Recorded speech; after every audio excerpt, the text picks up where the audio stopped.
নতুন আক্রমণে আইডিএফ এর প্রথম হতাহত হামাসের শক্তির বার্তা। গাজার যুদ্ধ আবারও নিল এক নতুন রূপ। ইসরায়েলের নবায়নকৃত আক্রমণাত্মক অভিযানের প্রথম দিনেই রক্ত ঝরল। আকাশে ট্যাঙ্কের গর্জন, মাটিতে বিস্ফোরণের শব্দ। তারই ভেতর দিয়ে হামাসের হাতে প্রাণ হারালেন এক তরুণ ইসরায়েলি কমান্ডার। মাত্র ২৭ বছর বয়স, নাম বোজাগ্লো। গাজার রাস্তায় ট্যাঙ্ক অগ্রযাত্রা চালাচ্ছিলেন তিনি। হঠাৎ এক প্রচণ্ড বিস্ফোরণ, হামাস যোদ্ধাদের ছোড়া আরপিজি সোজা আঘাত হানে আইডিএফ এর ৭৭তম ব্যাটালিয়নের ট্যাঙ্কে। মুহূর্তেই পরিস্থিতি পাল্টে যায়। আহত কমান্ডারকে হাসপাতালে নেওয়া হলেও শেষ পর্যন্ত বাঁচানো যায়নি। চিকিৎসকদের সর্বোচ্চ চেষ্টা সত্ত্বেও শেষ নিঃশ্বাস ত্যাগ করেন তিনি। এভাবেই শুরু হলো গাজার নতুন অভিযানে আইডিএফ এর প্রথম বড় হতাহতের ঘটনা। হুক এখানে। ইসরায়েল ভেবেছিল নতুন আক্রমণ মানেই দ্রুত বিজয়, কিন্তু হামাস দেখিয়ে দিল প্রতিটি রাস্তায়, প্রতিটি মোড়ে লুকিয়ে আছে প্রতিরোধ। ট্যাঙ্কের লোহার দেয়াল ভেদ করে এখনো আঘাত হানতে পারে তাদের হাতে থাকা আরপিজি। ইসরায়েলি সেনারা ঘোষণা করেছে তারা দ্রুত ও নির্ভুল হামলায় সন্ত্রাসী নির্মূল করছে। গাজার আকাশে ড্রোন ঘুরছে, ট্যাঙ্কের গর্জন ছুটছে রাস্তায়, যুদ্ধ বিমান বোমা বর্ষণ করছে। আইডিএফ বলছে শত্রুর অবস্থান, অস্ত্রাগার, ঘাঁটি সবকিছু ভেঙে ফেলা হচ্ছে। কিন্তু বাস্তবের চিত্র ভিন্ন, কারণ যুদ্ধ যত এগোচ্ছে হামাস বারবার প্রমাণ করছে তাদের শক্তি এখনো নিঃশেষ হয়নি। টুইস্ট এটাই, গাজা শহর, যাকে ইসরায়েল বলছে হামাসের কেন্দ্রীয় দুর্গ, সেটিই এখন লড়াইয়ের সবচেয়ে ভয়ঙ্কর মঞ্চ। ধ্বংসস্তূপের ভেতর থেকেই উঠে আসছে প্রতিরোধের গুলি। শুধু প্রতিরোধ নয়, প্রতিশোধও। ইসরায়েল যতই জোর দিয়ে বলুক যে অভিযান চলবে যতদিন না লক্ষ্য পূরণ হয়, হামাসের বার্তা স্পষ্ট, আমরা আছি, আমরা লড়ব।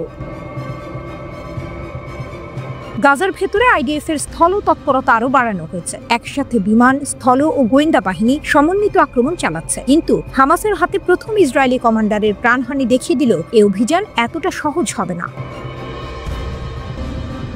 ইসরায়েলি সামরিক মুখপাত্র বেসামরিকদের দূরে থাকার আহ্বান জানালেও বাস্তবে সেই নিরাপদ জায়গা নেই। গাজা শহর পরিণত হয়েছে আগুনের চৌহদ্দিতে, চারদিকে ধ্বংস, ধুলো আর মৃত্যু। কিন্তু এই ধ্বংসস্তূপই হামাসকে দিচ্ছে নতুন বারুদ, নতুন দৃঢ়তা। ইসরায়েল শক্তি নিয়ে এগোচ্ছে, হামাস সাহস নিয়ে দাঁড়িয়ে আছে। এক পাশে আধুনিক ট্যাঙ্ক, ড্রোন আর বিমান, অন্য পাশে ভাঙা শহর, হাতে রকেট, গায়ে বেঁচে থাকার সব। আর ঠিক সেই অসম যুদ্ধে হামাস দেখিয়ে দিল তাদের শক্তি এখনো অটুট। গাজায় ইসরায়েলি বর্বরতায় এখন পর্যন্ত ৬৫,০০০-এর বেশি মানুষ নিহত হয়েছেন। আহত হয়েছে ১.৫ লাখের বেশি ফিলিস্তিনি। ধ্বংসস্তূপের নিচে অনেক মানুষ আটকে থাকায় প্রকৃত নিহতের সংখ্যা ধারণার চেয়ে বেশি বলে আশঙ্কা করা হচ্ছে। গাজায় ইসরায়েলি বর্বরতা ও পশ্চিম তীরে ইসরায়েল তাদের অবৈধ বসতি নির্মাণ অব্যাহত রাখায় যুক্তরাজ্য, অস্ট্রেলিয়া, কানাডা সহ ১০টির বেশি দেশ ২ দিনের মধ্যে ফিলিস্তিনকে স্বাধীন ও সার্বভৌম রাষ্ট্রের স্বীকৃতি দিয়েছে।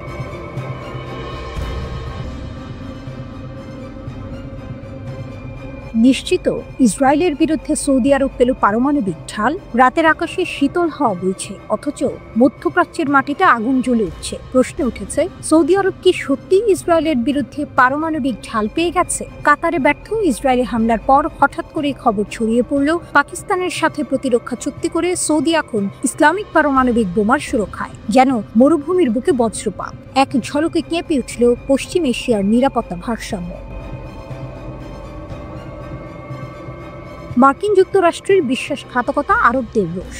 কাতার ওয়াশিংটনের সবচেয়ে বিশ্বস্ত মিত্র, মার্কিন ঘাঁটি আছে সেখানে, অথচ সে দেশেই ইসরায়েলি ক্ষেপণাস্ত্র হামলার অনুমতি দিল যুক্তরাষ্ট্র। হামাসের শীর্ষ নেতৃত্বকে টার্গেট করে চালানো সেই হামলা ব্যর্থ হলেও গালফ রাষ্ট্রগুলো যেন বিদ্যুৎ আহত। কাতার ফুঁসে উঠেছে। আরবদের চোখে মার্কিন যুক্তরাষ্ট্র এখন পিঠে ছুরিকাঘাত করা বন্ধু। আর ঠিক তখনই রিয়াদ এগিয়ে দিল নতুন এক চাল। পাকিস্তানের ঘোষণা, আমাদের ঢাল এখন সৌদির। ইসলামাবাদে প্রতিরক্ষামন্ত্রী খাজা মোহাম্মদ আসিফের ঘোষণা ইতিহাস অঙ্কিত হয়ে গেল। তার কণ্ঠে দৃঢ়তা, আমাদের পারমাণবিক শক্তি প্রতিষ্ঠিত হয়েছে বহু আগে। এখন আমাদের যুদ্ধ প্রস্তুত বাহিনী আছে। এই সক্ষমতা সৌদি আরবের সুরক্ষার জন্য ব্যবহার করা হবে। তার আরো স্পষ্ট কথা, আমরা কোনো দেশের নাম নিচ্ছি না, সৌদিও নিচ্ছে না। তবে চুক্তি বলছে যদি সে কোনো পক্ষের উপর আগ্রাসন হয়, উভয় মিলে প্রতিরোধ গড়ে তুলবে। প্রতিক্রিয়া হবে যৌথ। এ যেন ছাতার মতো পারমাণবিক সুরক্ষা, এক ঢাল, দুই শরীর। ইসরায়েলের জন্য কি সরাসরি হুঁশিয়ারি? বিশ্লেষকদের মতে এই ঘোষণার পেছনে সবচেয়ে বড় ইঙ্গিত ইসরায়েলের দিকে। এতদিন একমাত্র পরমাণু শক্তি হিসেবে তেল আবিব ছিল অঞ্চলের অপ্রতিদ্বন্দ্বী আতঙ্ক। এখন সেই মাটি কাঁপছে, কারণ রিয়াদ আর একা নয়, তার আকাশে ছড়িয়ে পড়ছে পাকিস্তানের পারমাণবিক ছায়া। ভারতের সাথে সৌদির ভারসাম্য এখানেই শেষ নয়। সৌদি একদিকে পাকিস্তানের পারমাণবিক ছাপা নিচ্ছে, অন্যদিকে ভারতের সাথেও শক্তিশালী বাণিজ্যিক সম্পর্ক বজায় রাখছে। চীনের পর ভারতই সৌদির দ্বিতীয় বৃহত্তম বাণিজ্য অংশীদার। এপ্রিলেই প্রধানমন্ত্রী নরেন্দ্র মোদী রিয়াদে সফরে এসে ক্রাউন প্রিন্স সালমানের সাথে বৈঠক করেছেন। এ যেন সূক্ষ্ম ভারসাম্যের খেলা, এক হাতে পাকিস্তানের শক্তি, অন্য হাতে ভারতের অর্থনীতি। মরুভূমির নতুন সমীকরণ, গালফে আস্থা ভেঙে পড়ছে, আমেরিকার প্রতিশ্রুতির উপর সন্দেহ বাড়ছে, আর সেই ফাঁক গলে সৌদি আরব নিজস্ব ঢাল তৈরি করছে। পারমাণবিক শক্তির নাম কখনো প্রকাশ্যে উচ্চারিত না হলেও ছায়ার মতো ভেসে উঠছে ইসলামিক বোমার প্রতিশ্রুতি। রিয়াদের আকাশে এক অদৃশ্য রেখা টানা হয়েছে। সেটি শুধু ইসরায়েলের দিকে নয়, বরং আমেরিকার প্রতিও এক সতর্কবার্তা। সৌদি বার্তা স্পষ্ট, আমরা আর নির্ভর করব না তোমাদের ভাঙা প্রতিশ্রুতির উপর, আমরা আমাদের টিকে থাকার ঢাল খুঁজে নিয়েছি।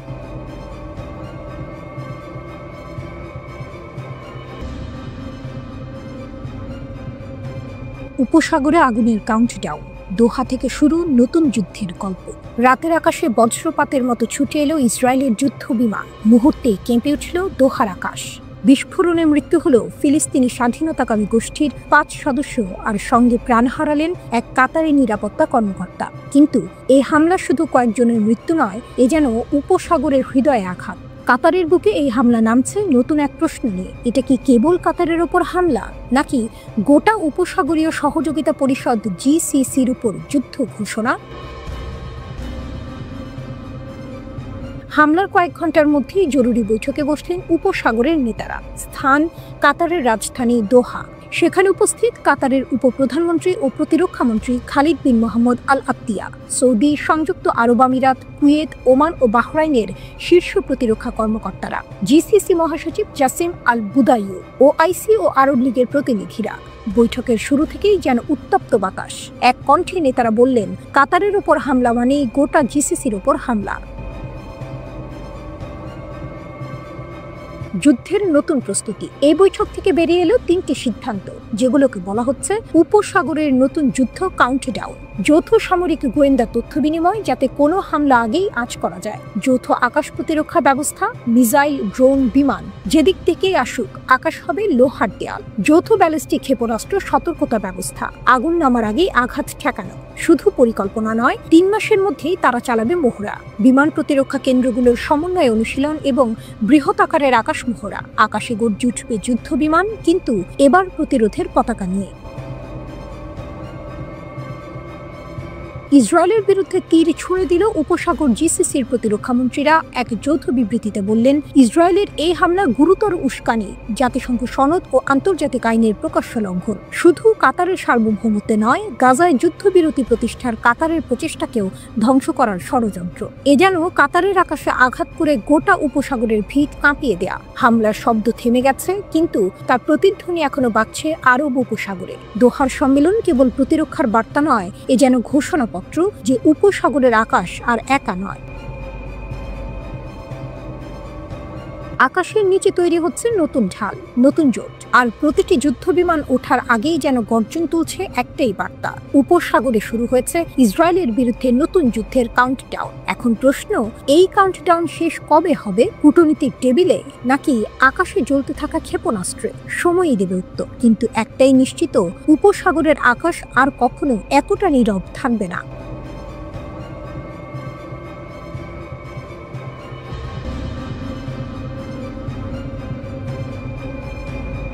মধ্যপ্রাচ্যের আকাশে এক রাত, অন্ধকারে লুকিয়েছিল 12টি যুদ্ধ বিমান। মুহূর্তে ভেদ করল দোহার আকাশ। কূটনৈতিক এলাকার বুক চিরে ছুটল আগুনের রেখা। আর সেদিন রাতেই পৃথিবী শিখল এক নির্মম শিক্ষা। ভৌগোলিকভাবে ক্ষুদ্র হলেও কাতারের প্রতিরক্ষা সত্যিই ক্ষুদ্র। হ্যাঁ, কাতার ছোট্ট একটি মানচিত্র, কিন্তু তার অস্ত্র ভান্ডার স্বপ্নের থেকেও বিশাল। আকাশ প্রতিরক্ষার মন্ত্রী সাজানো ফ্রান্সের মিস্টার মিসাইল, ব্রিটেনের রেপিয়ার, নরওয়ের নাসামস, আর দূরপাল্লার অভিভাবক আমেরিকার প্যাট্রিয়ট সিস্টেম। বিশ্বের সেরা প্রযুক্তির স্তর ভিত্তিক প্রতিরক্ষা, যা দেখে আঞ্চলিক শক্তি ইরানও দীর্ঘশ্বাস ফেলে। কাতার ছিল গর্বিত, ছিল আত্মবিশ্বাসী। আকাশের প্রতিটি কোণা নাকি তার নজরে। কিন্তু সেই আত্মবিশ্বাস গুঁড়িয়ে দিল ইসরায়েলের 12টি যুদ্ধ বিমান। প্রতিরক্ষা স্তর ভেঙে পড়লেও যেন কাগজের দেয়াল, রাডার নীরব, মিসাইল অচল, আর দোহা অরক্ষিত। এক মুহূর্তে প্রশ্ন ছুটল, এ কি নিছক ব্যর্থতা, নাকি আগে থেকেই জানা ছিল সবকিছু? নিরাপত্তা বিশ্লেষকরা বলছেন প্যাট্রিয়ট সিস্টেমই এই কাহিনীর ট্র্যাজেডি। আমেরিকার তৈরি ইসরায়েলের বন্ধু। তাহলে কি কোডের ভিতরে লুকিয়ে ছিল বিশ্বাসঘাতকতা? ইসরায়েল কি সহজেই নিষ্ক্রিয় করে দিয়েছিল কাতারের ঢাল? অন্য এক ব্যাখ্যা, কাতারের প্রতিরক্ষা ছিল স্থাপনা ভিত্তিক, রক্ষিত ছিল বন্দর, বিমান ঘাঁটি, তেলকূপ, কিন্তু গোটা আকাশসীমা সেখানে রয়ে গেছে ফাঁক, আর সেই ফাঁক দিয়ে নেমে এসেছে বজ্রপাতের মতো ইসরায়েলি যুদ্ধ বিমান। সবচেয়ে নাটকীয় স্বীকারোক্তি এলো কাতারের প্রধানমন্ত্রী মোহাম্মদ বিন আব্দুর রহমান আল থানির কাছ থেকে। তার কণ্ঠে হতাশা, চোখে বিস্ময়। তিনি বললেন, ইসরায়েল এমন প্রযুক্তির মিসাইল ব্যবহার করেছে যা রাডারে ধরা পড়েনি। মানে প্রতিরক্ষা ছিল অন্ধকারে, আর শত্রু তখন আকাশের বুকে নৃত্য করছিল। তেল সমৃদ্ধ কাতার চেয়েছিল শক্তির প্রতীক হতে, কিনেছিল সেরা অস্ত্র, সাজিয়েছিল সেরা প্রতিরক্ষা। কিন্তু যুদ্ধের থিয়েটারে প্রমাণিত হলো অস্ত্র নয়, চালনার দক্ষতাই আসল শক্তি। আধুনিক সরঞ্জাম থাকলেও সীমাবদ্ধ ছিল প্রযুক্তিগত দক্ষতা। ফল, অদৃশ্য হাতুড়ির আঘাতে ভেঙে পড়ল পুরো প্রতিরক্ষা নেটওয়ার্ক। এই দৃশ্য যেন এক মহাকাব্যের ক্লাইম্যাক্স। ছোট্ট এক দেশ, হাতে বিশাল ভান্ডার, কিন্তু এক আঘাতেই উন্মোচিত হলো ভঙ্গুরতা। বিশ্লেষকরা বলছেন, এই হামলা শুধু একটি আকাশসীমা লঙ্ঘন নয়, বরং এক নীরব বার্তা। মধ্যপ্রাচ্যের দাবার ছকে কাতার কেবল খুঁটি, রাজা নয়। তাহলে প্রশ্ন জাগে, এটা কি সত্যিই প্রতিরক্ষার ব্যর্থতা, নাকি এর আড়ালে আছে অদৃশ্য সমঝোতা? উত্তর কেউ জানে না, তবে ইতিহাস জানবে সেদিন রাতে দোহার আকাশে জ্বলে উঠেছিল আগুন, আর ভেঙে গিয়েছিল কাতারের অহংকার।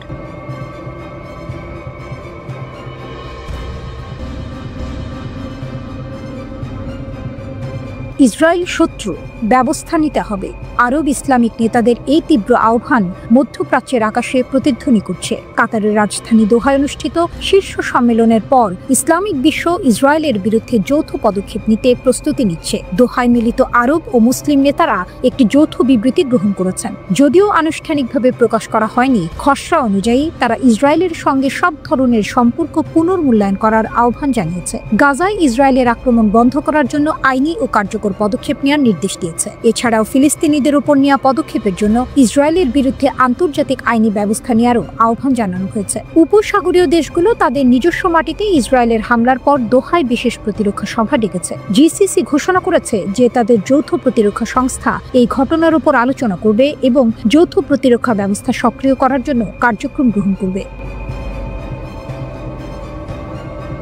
দোহা সম্মেলনে কাতারের ৪৫ বছর বয়সী Amir Sheikh Tamim bin Hamad Al Thani তীব্র ভাষায় ইসরায়েলের নীতি নিয়ে কটূক্তি করেছেন। তিনি প্রশ্ন তুলেছেন, যদি ইসরায়েল হামাসের নেতৃত্বকে হত্যা করতে চায়, তাহলে কেন তারা আলোচনার চেষ্টা করছে? এবং যদি তারা বন্দীদের মুক্তির জন্য আলোচনা করতে চায়, তাহলে কেন তারা আলোচনায় জড়িত সবকেই হত্যা করছে? তিনি আরো বলেন, আমরা কিভাবে ইসরায়েলি প্রতিনিধিদের গ্রহণ করব যখন তারা তাদের পাঠিয়েছে তারা আমাদের দেশে বোমা হামলার পরিকল্পনা করছে? তারা স্পষ্ট করে জানাচ্ছে, এই আক্রমণ নির্লজ্জ, বিশ্বাসঘাতক এবং কাপুরুষোচিত। ইসরায়েলি সরকার বিশ্বাস করে যে তারা আরবদের প্রতিবারই নতুন পরিস্থিতির মুখোমুখি করছে, যাতে তারা আগের ভুল ভুলে যায় এবং নতুন পরিস্থিতিতে আলোচনার মধ্যে ফাঁদে ফেলে। ইসরায়েলের প্রধানমন্ত্রী, যিনি গত ২ বছরে মধ্যপ্রাচ্যের চেহারা বদলের গর্ব করেন, আসলে স্বপ্ন দেখেন যে আরব অঞ্চল ইসরায়েলের প্রভাবের মধ্যে থাকবে। এটি একটি বিপজ্জনক ভ্রান্তি। আরব বিশ্ব এবং ইরান, বিশেষ করে ইরানের শক্তিশালী সামরিক উপস্থিতি এবং কৌশলগত প্রভাব এখন এই সংকটকে নতুন মাত্রা দিচ্ছে। ইরান বিশ্বাসযোগ্যভাবে সমর্থন দিচ্ছে ফিলিস্তিন এবং মুসলিম বিশ্বের ঐক্যের জন্য। ইরানের প্রেসিডেন্ট এবং সৌদি যুবরাজ একমত হয়েছেন, মুসলিম দেশগুলো ঐক্যবদ্ধ হলে ইসরায়েল কোনো দেশকে আক্রমণ করার সাহস পাবে না। বিশেষজ্ঞদের মতে ইসরায়েলের মূল লক্ষ্য সত্যিই গাজাকে মানুষের জন্য অযোগ্য করে তোলা এবং বাসিন্দাদের স্থানচ্যুতির পথ প্রশস্ত করা। আলোচনার নামে এটি চলছে এক হাতে আলোচনার ভান, অন্য হাতে সম্পূর্ণ ধ্বংসের পরিকল্পনা। দোহা থেকে উঠছে ইতিহাস গড়ার ধুমায়। আরব ও ইসলামিক বিশ্বের চোখ এখন এক হয়ে সামনে এগোচ্ছে। একই দিকে রাজনৈতিক কূটনীতি, অন্যদিকে শক্তিশালী সামরিক প্রস্তুতি। মধ্যপ্রাচ্য যেন এক নতুন উত্তেজনাপূর্ণ অধ্যায়ে প্রবেশ করেছে। যেই মুহূর্তে আলোচনার পরিশেষে কার্যক্রম শুরু হবে, সেই সময়ের জন্য পুরো বিশ্ব টানাপোড়েনে। আরব ইসলামিক ঐক্য কি ইসরায়েলের বিরুদ্ধে শক্তি দেখাতে পারবে, নাকি ইসরায়েল আবারও কৌশল চালাবে?